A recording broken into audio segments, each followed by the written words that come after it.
Alright, kia ora, this is my submission. I have Katie helping me. We're set at the kai table, and Katie's currently playing on a swing. Cool, alright. Haere mai ki te kai. And she's not listening, so I say, haere mai ki te tipue, Katie. Come and sit at the table, Katie.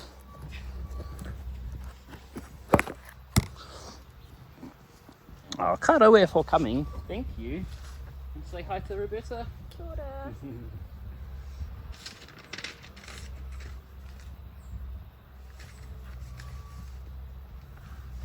Oh, ka pai for coming, Katie. Thank you. We have some delicious kai today. But first, horea o ringa ringa. Need to go wash our hands.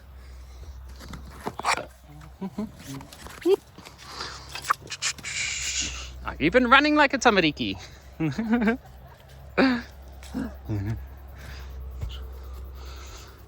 Pie, lots of soap to scrub them lots. Yep, you need to dry them as well. Dry them on the towel. Ki te pai. Alright, hi, hey, hey.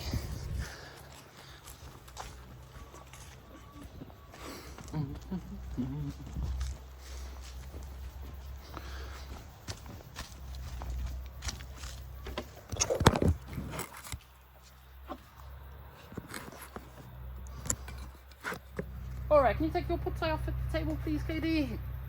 Ka pai, thank you. Ke he hiri tātou. Nau mai I ngā hua, o papa ahu rewa, o rangi nui ki te kai, ti tiki kia ora, haumi e ui e tai here. Ka pai, Katie, come up and get some kai. You can come and dish yourself. What have we got here? We've got some tofu and some roasted vegetables. Hua whenua? Hua whenua. Hua whenua.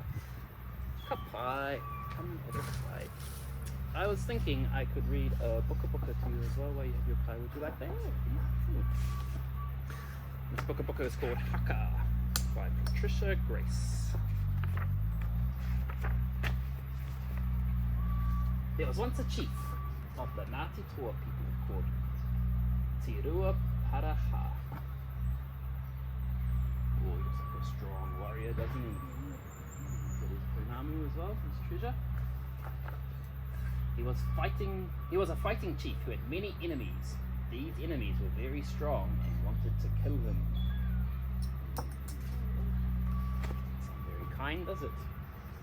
Te Raru Paha went on a journey to find fighters from other areas who would help him in his battles.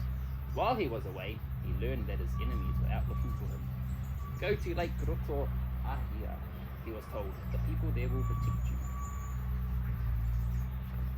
Let's have some friends somewhere he can go visit. When he arrived at the lake, the great chief who lived there said, "Yes, your enemies are on their way to find and kill you. They are being guided by the chants and spiritual powers of their tūanga." The chief's name was Te Wharirangi. He invited Te Raru Paha to hide in their potato pit because the enemy would not think of looking for him there. A potato pit was a place for food. It was noa, a place for ordinary things. It was not a place for a chief. Oh, that.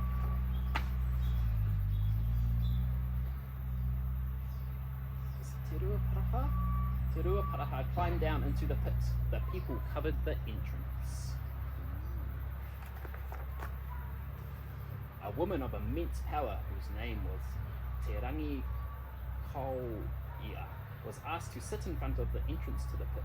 It was her mana that would weaken the inclinations of the tohunga. The enemy would not think that a great chief could be guarded by a single person. Also, they would not want to question a woman of such importance. She would be his protector. How was your kai? Delicious? Inside the pit, it was completely dark. Te Rau Paraha put his ear to the wall and heard enemy footsteps approaching. He heard voices above him. Will I die? Will I die? Will I live? Will I live? He whispered to himself, not knowing whether he would ever see daylight again.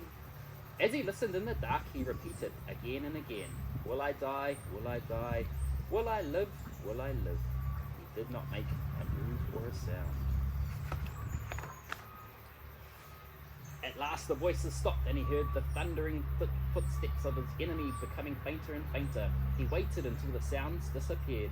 Because of the generosity of this woman and these people I live, he said at last, and the sun will shine on me again. He felt his way to the steps in the dark. Onward, onward, he said as he began to ascend. He came to the top and leapt out of the dark pit. The sun is bright and I live, he exclaimed.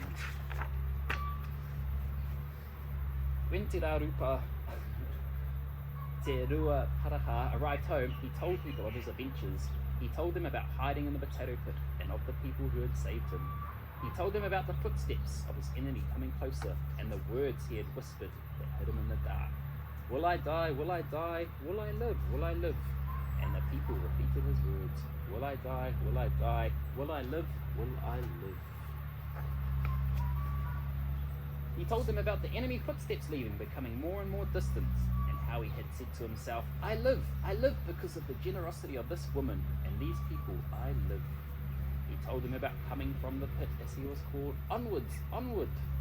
He told them how he had leapt out of the dark into the brightness of day, saying, the sun is shining and I live. Oh, they're doing a fair sucker.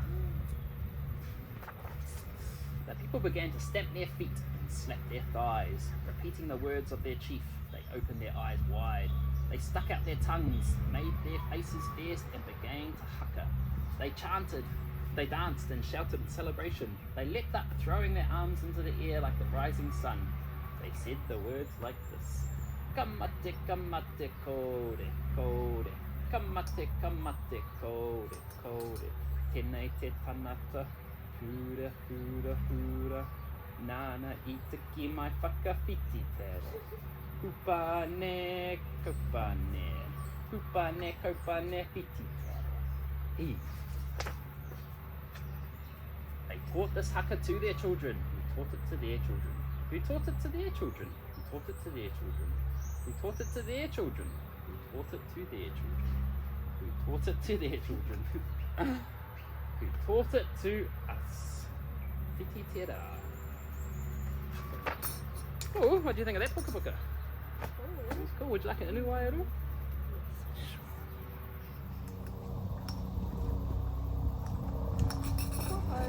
E kai anō mau? Ai, come get some more kai. Get it, a new growing girl has to eat up. Yes. Yum. So what would you like to do this afternoon, Katie? Chase the hay. Hey, that's not cool. Maybe we can sit and watch the hey.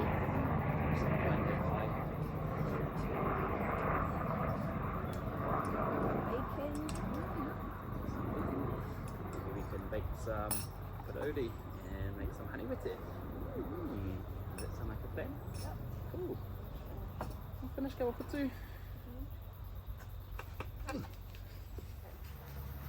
I'm finished. Cool, would you like to put your plate away? Horoi tō kanahi. We'll go and wash your face. Yeah. Woohoo, thanks Katie, thanks Berta. I am done. Yay!